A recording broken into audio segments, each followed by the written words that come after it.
Welcome to the Own It Powercast, the place to be when you get serious about making big changes and accelerating growth in your life and in your relationships. Finally create the life you've always wanted, living life on your own terms. Learn how to take your fear and turn it into powerful choices that will create sustained change. Now your host, Mary Baker. Hey everyone, welcome back to the Own It Powercast, the place to come to get what you need to move yourself forward. Hey, it's Mary Baker and welcome to episode 295, How to Rebuild Self-Trust Even If You've Betrayed Yourself Before. So as you know, this month is all about reclaiming the parts of you that got lost. Like we talked last week about the old conditioning, the trauma, or the relationships where you just had to really disconnect from your true self in order to survive. Well, this month it's all about learning how to trust your gut again and to stop abandoning yourself in big and little ways and to practice the small, everyday things to find your way back. So even if you have become an expert at disconnecting from the real you, this week I want to get into what it means to rebuild self-trust, especially when you've spent years ignoring your gut, silencing your needs, or people-pleasing your way through life. Because it's not about perfection or really starting over. It, in my mind, is more about practicing loyalty to yourself in the small daily moments that really matter. So whether you've broken your own boundaries, maybe abandoned your truth for approval sometimes, or just don't feel connected to what you think and feel anymore. Today, we're going to walk you through how to start coming back. And you're going to learn what internal trust really means versus chasing validation, and how to repair your relationship with yourself through some small, powerful steps. Before we get into it, I want to remind you that if you need more help around this, around getting healthier, and if you want a focused, positive approach on how to become a little bit more badass in your life, I am here. Book a power hour with me. They're going fast, and the link is right there in the show notes. I also have some really good coursework for you, and the links are there in the show notes as well. And my coursework is a compilation of all the things that I've helped people work on over the years, and I've seen the results. Sustainable change, that's what you want to look for. So check that out after you're finished listening today. Okay, so first we got to talk about what does self-trust really mean? Because it isn't about always being right. And it's not about having all the answers or never making mistakes. I think it's more knowing that no matter what happens, you're not going to abandon yourself. So it's about being that kind of person who tries to check in with what you really think. Someone who tells yourself the truth, even when it's hard, and tries to honor what you feel, even if it makes things, here's the kicker, inconvenient, uncomfortable, and worst of all, uncertain. I think many of us struggle with this because we were taught to doubt ourselves. And not always through cruelty. I think sometimes just through very subtle but repeated moments.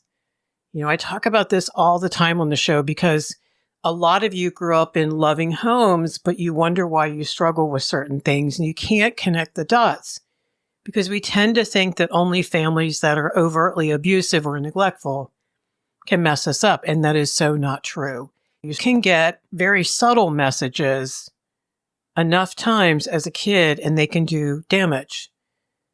Like the repeated moments that told us, like, you're too sensitive. Or that's not what happened. Or, you're making a big deal out of nothing. You're overthinking it. Or even you're fine, even when we clearly weren't. And so, of course, what happens over time is we learn that our feelings aren't reliable. Our memories of what just happened, probably flawed. So, of course, we start looking outside of ourselves for direction, permission, and clarity. And there's the setup right there. If you're always asking someone else what to do, It's not because you're not capable. It's just because you lost contact with your inner compass. That's all it is. And the problem is that when that compass goes quiet, we have to ignore our own needs. We've talked about that quite a bit here. And boundaries. And so there's 3 words that can really just kick you in the gut when you hear them, but we defer, we delay, or we disappear.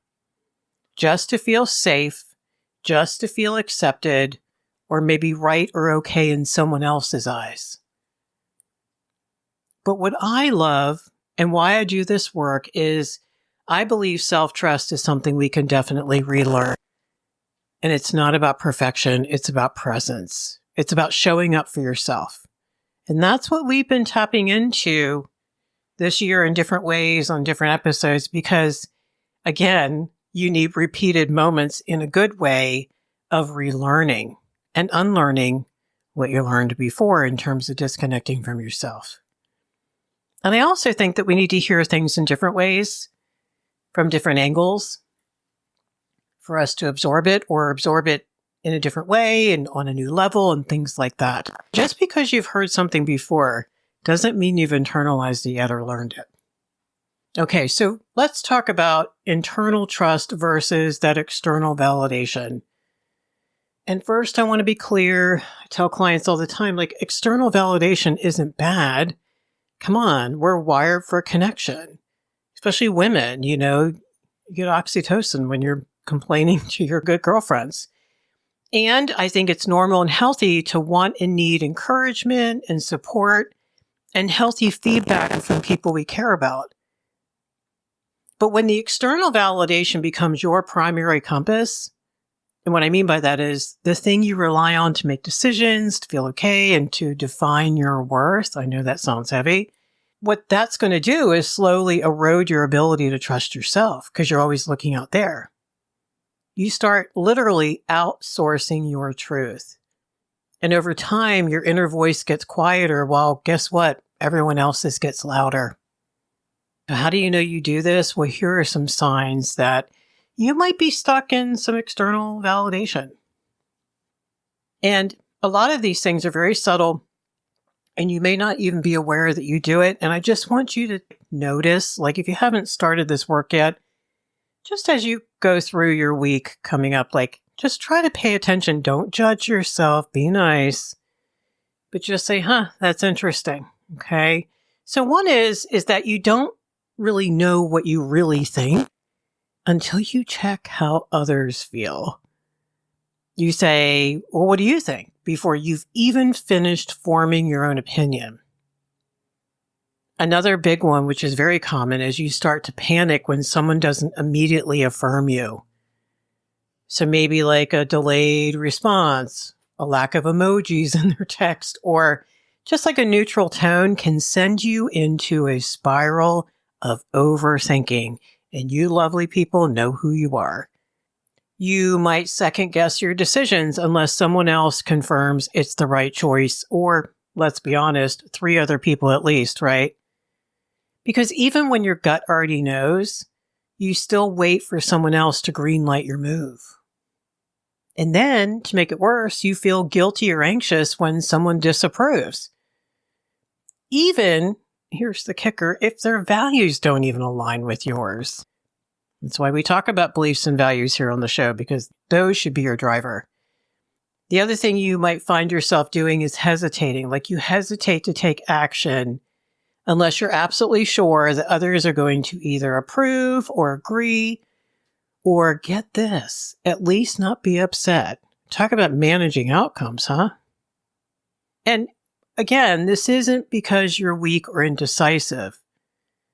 It's often just the result of years or even decades of being told or given the vibe that your instincts were wrong and that your feelings were too much.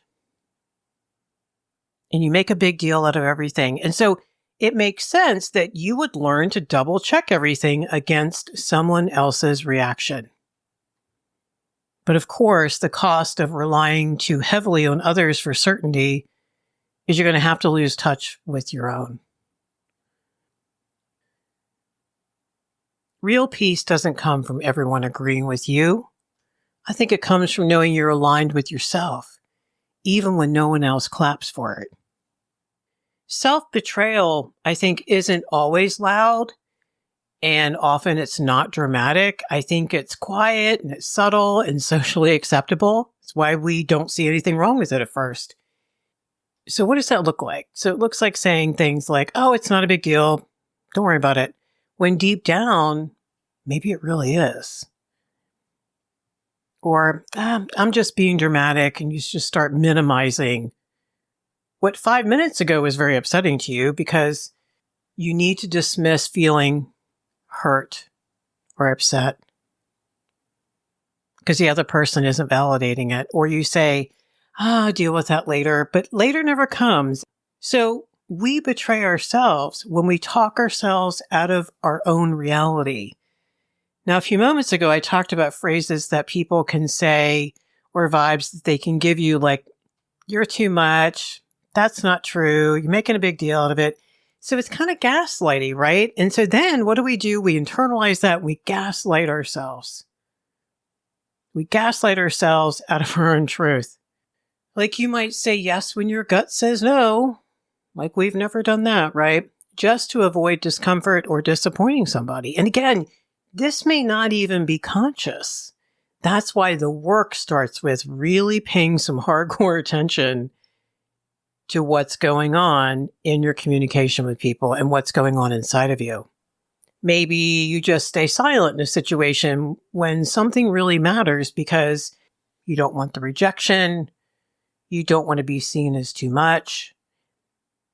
Maybe it really is avoiding some emotional trauma because maybe you've had that in the past where if you brought anything up to unhealthy people early on in life, or even just in a previous relationship and it went really badly, your brain is remembering that. This next one, I don't think we talk about enough, but it's the beginning of change. And it's when you keep every promise to everyone else while you're consistently breaking the ones you made to yourself. Like maybe taking time for rest, or telling the truth, or setting boundaries, or creating something. And the most painful part, I think, is that sometimes you're so used to it that it doesn't even feel like a betrayal anymore.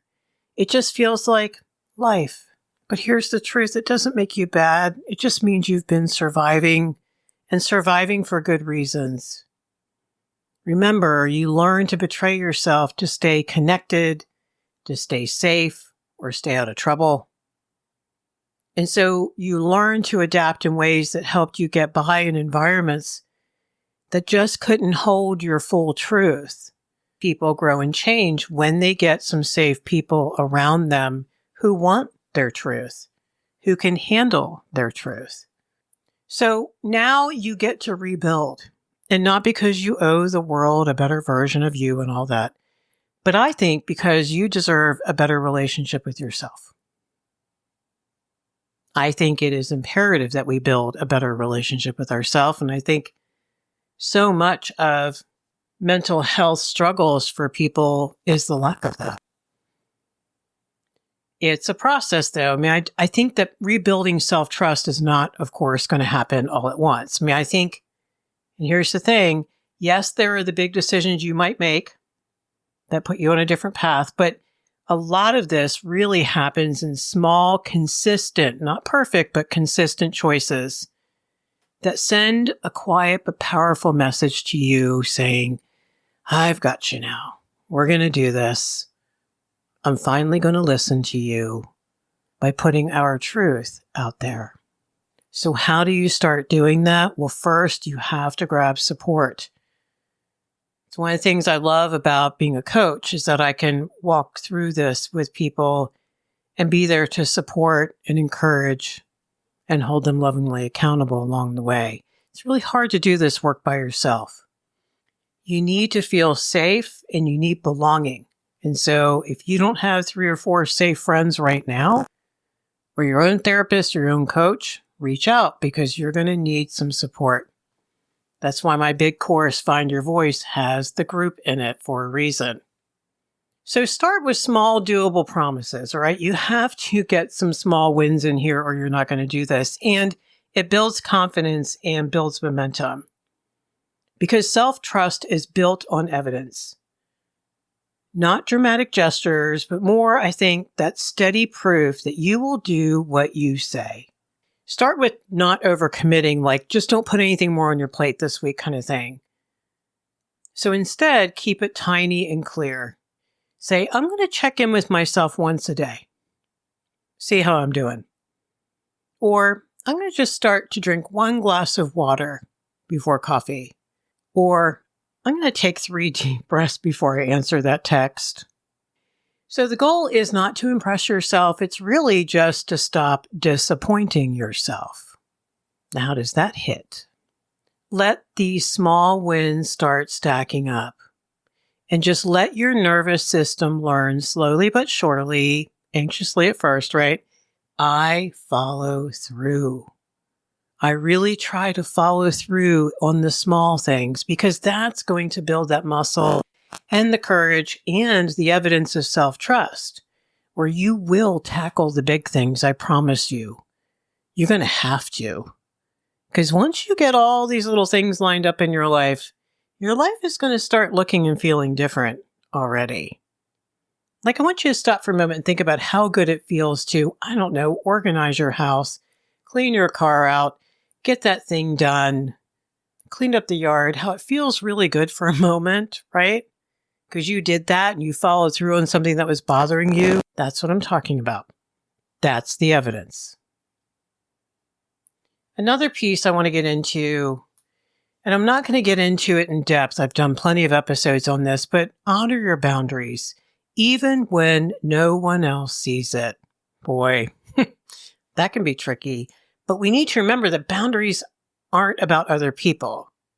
The only time they involve other people is when we have to actively set boundaries for ourselves with them and your own energy and your own truth. So when you say no and you mean it, especially in private moments when no one else is there, you send a very powerful message to yourself. And it says, you matter. And I've got you. Even when no one thanks you for it. Even if someone else is disappointed, and especially so. And that's why having loving support around you is really important, where you can check in. You can check in with your coach and say, I said no today. And then we can talk about how huge that is, why that's huge, and what does that mean? Because if you're doing this, you can do other stuff. But you need to let your system start to believe that I don't abandon myself anymore. And it's going to take me a while to dig out, but I will. The other thing you can do is practice emotional honesty. Look, you don't have to tell the whole world what you feel, and nor should you, but you do have to stop hiding it from yourself. You can do that in a million ways. You can speak quietly to yourself in a private room, in your car. You can start journaling.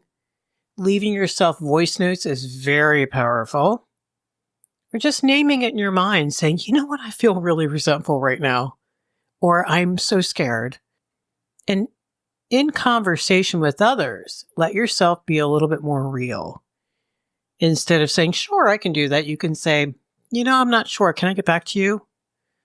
I might need some time to sit with this. Or I'm feeling a lot, but I'm still sorting through it, because you need time to go back to yourself and actually reconnect with what you feel. So that's why these phrases are things that I encourage, because they're not very specific, because you can't be specific yet. Start to help rebuild that bridge between what you feel inside and what you show them. And again, I just reemphasize, safe people is where you start with this. Please don't start this work with the less than healthy people in your life. Start with the safe people who are not going to freak out if you say no, or say you're not sure, or say you have to sort something out. Look, you're going to mess up. You're going to abandon yourself a million times more. But that doesn't mean you failed. It just means you're learning and you're changing it slowly but surely. So instead, what I want you to do is just pause and reflect and be neutral. Instead of spiraling down, say, okay, What was I afraid of in that moment? And why does that make sense? Why would anyone struggling with what I struggle with be afraid? I just was listening to someone the other day, and he was talking about how curiosity is huge for healing emotional trauma. I mean, it also gets you into your thinking part of your brain and not your reactive part. But it also doesn't pass any judgment. It seeks to understand. And I also think it's validating in a way, right? Because we're saying, okay, what was I trying to protect? Oh, I didn't want to be vulnerable with that person. And so it's validating, it builds curiosity, but it's not about self-punishment. Self-trust, I think, grows when you know you will respond to yourself with care and honesty, but not criticism. Because if your inner world becomes a safe place for you to land and to go back to, you're not going to need to abandon it anymore. And that's why it's so important to do compassion along with truth. So what does some of this stuff look like in real life? Like, what does self-trust look like? Well, it might look like canceling plans because you're drained and not feeling guilty, right? At least not after a while. Maybe taking a pause before answering someone's request. Maybe not over-explaining your decision when you know it's right for you. And that's the point. You build it slowly, but surely, over time.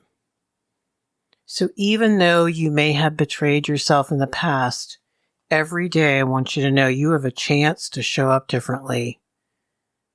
And you're going to rebuild your self-trust the same way you would rebuild it with anyone else. You're going to do it with truth as much as you can handle this week. You're going to do it with consistency, not perfect, but consistent and committed. And you're going to do it with lots of care. And hopefully with some healthy support. So today we dove into what it really means to trust yourself, and especially after years of self-doubt and people-pleasing, or maybe just putting everyone else's needs ahead of your own. And self-trust is about knowing that you're going to start to show up for yourself. You're going to tell yourself the truth about what you feel, and later tell other people. And you're going to start making choices that honor your inner knowing, even when it's hard, and it's a process. We talked today about how we may have learned to look outside of ourselves to be okay instead of inside, and how self-betrayals can be small and subtle and build up over time, little by little, moment by moment, bit by bit. Thank you so much for hanging out with me today. Wherever you are in this process of reconnecting and rebuilding your self-trust, be proud, because once you do this, you're really changing your life dramatically. It's a big deal. It's a lot of work. It's worth it work. And the more you do it, the better you feel. If you think anyone else could resonate with this episode, please pass it along and reach out. If you want some support, check out the courses in the show notes. Check me out on Substack. I'm over there. That is a great community, by the way. Very supportive. Very much into personal growth. Okay, so pay it forward. Keep focusing on you, and I'll see you next time.